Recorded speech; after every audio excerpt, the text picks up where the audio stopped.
Hello दोस्तों। तो जैसा कि मैं आरक्षण पे एक वीडियो बनाया, उसमें बहुत अच्छा रिस्पांस मिला, जिसमें मैं आप लोगों को ये बताया कि आरक्षण का इतिहास क्या है। अब बारी है आरक्षण के इतिहास को समझने के बाद आरक्षण पे चर्चा करने का कि आरक्षण किसके लिए सही और किसके लिए गलत। तो मेरा कहना है कि आरक्षण रहे, आरक्षण की ज़रूरत है अगर तो आरक्षण रहे।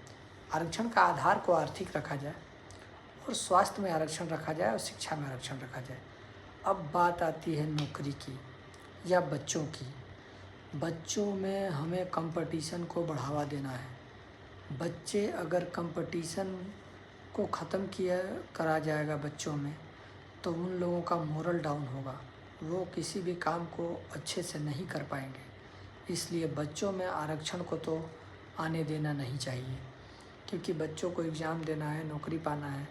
कुछ काज मेरे हिसाब से चतुर्थ वर्ग कर्मचारी अगर हों तो उसमें आप कुछ आरक्षण दे करके कुछ लोगों का जीवन का आर्थिक स्थिति को मजबूत कर सकते हैं।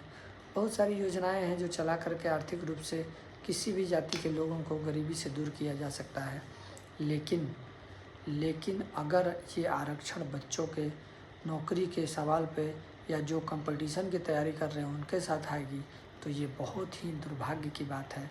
क्योंकि आरक्षण के बारे में जैसा मैंने आपको बताया कि ये ब्रिटिश प्रधानमंत्री देश में जैसे हिंदू मुसलमान को बांटा गया था, वैसे ही हिंदुओं को दो टुकड़ों में बांटने का एक प्लान बनाया था, जिसको उसने कहा था, उसका नाम था रैमजे मैकडोनाल्ड। और उसने क्या किया कि रैमजे मैकडोनाल्ड ने अपने सम्मान सभा में स्पेशली डिमांड किया था कि जो एसटी और एससी हैं उनके लिए प्रतिनिधि मंडल अलग होना चाहिए। मतलब ये चीज़ छोटा सा है कि अगर देश में अंबिकापुर के लिए कोई एक विधायक चुना जाता है तो एसटी और एससी के लिए अलग विधायक और जनरल के लिए अलग विधायक, ये डिमांड हो रहा था, जिसके लिए महात्मा गांधी आमरण अनशन किए, जेल में रहकर, यरवदा जेल में अनशन पर थे।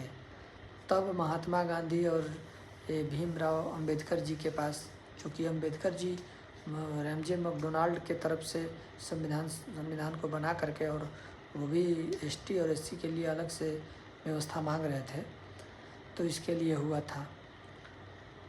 अब ऐसी परिस्थितियों में आरक्षण का हटना बहुत ज़रूरी है, क्योंकि इससे देश को बांटने का तरीका लगाया जा रहा है। आगे शॉर्ट्स में फिर से बताऊंगा और कुछ बात को लेते हुए। Thank you.